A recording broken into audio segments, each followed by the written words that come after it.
And this brings us to the ultimate question: why? During the American Civil War, President Lincoln bypassed the high-interest loans offered by the European banks and decided to do what the Founding Fathers advocated, which was to create an independent and inherently debt-free currency. It was called the greenback. Shortly after this measure was taken, an internal document circulated between private British and American banking interests stated, "Slavery is but the owning of labor, and carries with it the care of laborers, while the European plan is that capital shall control labor by controlling wages. This can be done by controlling the money. It will not do to allow the greenback, as we cannot control that." The fractional reserve policy perpetrated by the Federal Reserve, which has spread in practice to the great majority of banks in the world, is, in fact, a system of modern slavery. Think about it. Money is created out of debt. And what do people do when they are in debt? They submit to employment to pay it off. But if money can only be created out of loans, how can society ever be debt-free? It can't. And that's the point. And it is the fear of losing assets coupled with the struggle to keep up with the perpetual debt and inflation inherent in the system, compounded by the inescapable scarcity within the money supply itself, created by the interest that can never be repaid, that keeps the wage slave in line, running on the hamster wheel with millions of others, in effect powering an empire that truly benefits only the elite at the top of the pyramid. For, at the end of the day, who are you really working for? The banks. Money is created in a bank and invariably ends up in a bank. They are the true masters, along with the corporations and governments they support. Physical slavery requires people to be housed and fed. Economic slavery requires people to feed and house themselves. It is one of the most ingenious scams for social manipulation ever created, and at its core, it is an invisible war against the population. Debt is the weapon used to conquer and enslave societies, and interest is its prime ammunition. And as the majority walks around oblivious to this reality, the banks, in collusion with governments and corporations, continue to perfect and expand their tactics of economic warfare, spawning new bases, such as the World Bank and International Monetary Fund, while also inventing a new type of soldier, the birth of the economic hitman.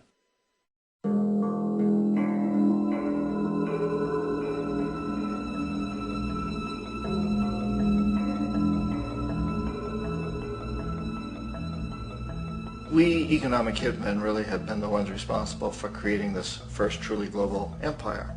And we work many different ways.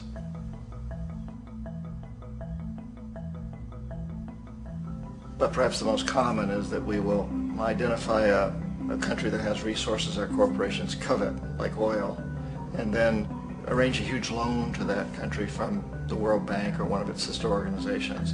But the money never actually goes to the country. Instead, it goes to our big corporations to build infrastructure projects in that country, power plants, industrial parks, ports, things that benefit a few rich people in that country, in addition to our corporations, but really don't help the majority of the people at all. However, those people, the whole country is left holding a huge debt.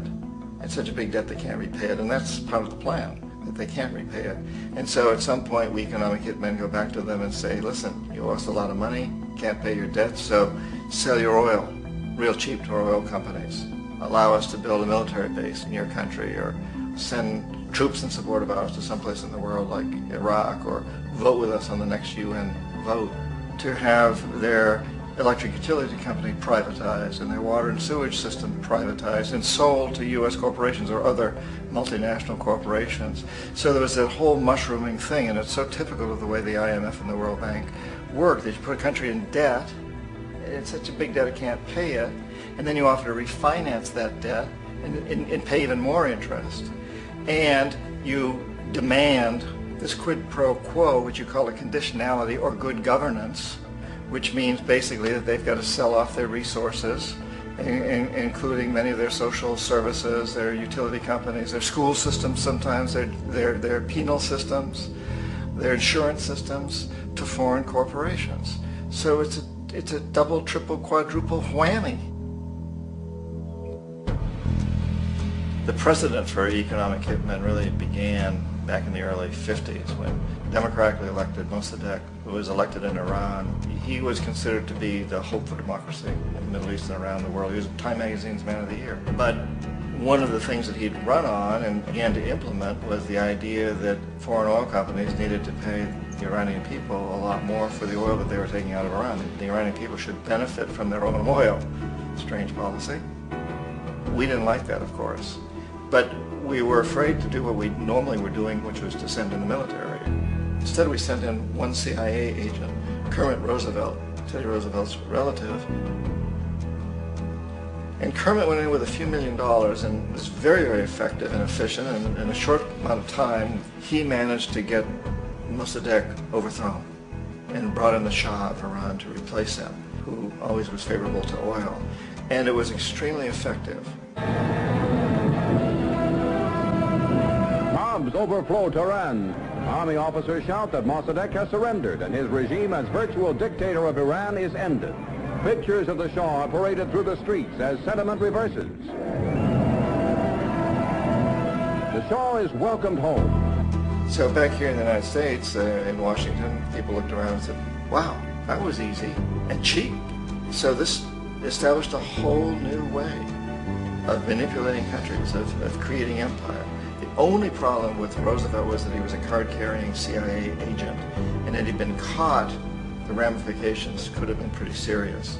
So very quickly at that point, the decision was made to use private consultants to channel the money through the World Bank or the IMF or one of the other such agencies, to bring in people like me who worked for private companies, so that if we got caught, there would be no governmental ramifications.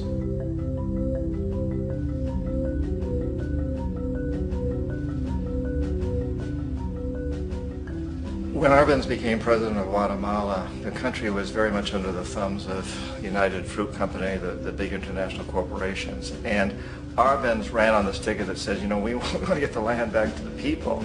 And once he took power, he was implementing policies that would do exactly that, give land rights back to the people. United Fruit didn't like that very much.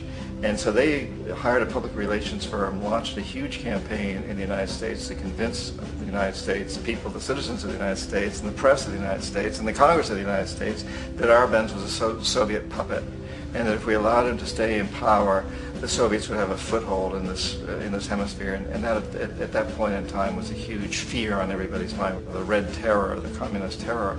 And so, to make a long story short, out of this public relations campaign came a commitment on the part of the CIA and the military to take this man out.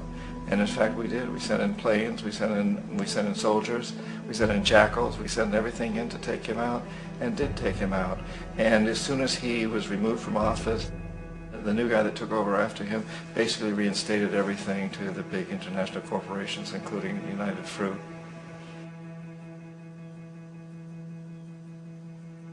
Ecuador for many, many years had been ruled by pro-U.S. dictators, often relatively brutal. Then it was decided that they were going to have a truly democratic election. Jaime Roldos ran for office. And his main goal, he said, as president would be to make sure that Ecuador's resources were used to help the people. And he won, overwhelming, by more votes than anybody had ever won anything in Ecuador. And he began to implement these policies to make sure that the profits from oil went to help the people. Well, we didn't like that in the United States. I was sent down as one of several economic hitmen to change Roldos, to corrupt him, to bring him around, to let him know, okay, you can get very rich, you and your family, if you play our game, but if you continue to try to keep these policies you've promised, you're going to go. He wouldn't listen. He was assassinated. As soon as the plane crashed, the whole area was cordoned off. The only people that allowed in were U.S. military from a nearby base and some of the Ecuadorian military. When an investigation was launched, 2 of the key witnesses died in car accidents before they had a chance to testify. A lot of very, very strange things that went on around the assassination of Jaime Roldos. I, like most people who've really looked at this case, have absolutely no doubt that it was an assassination. And of course, in my position as an economic hitman, I was always expecting something to happen to Jaime, whether it be a coup or assassination, I wasn't sure, but that he would be taken down because he was not being corrupted. He would not allow himself to be corrupted the way we wanted to corrupt him. Omar Torrijos, president of Panama, was, one of my favorite people. I really, really liked him. He was very charismatic. He was a guy who really wanted to help his country.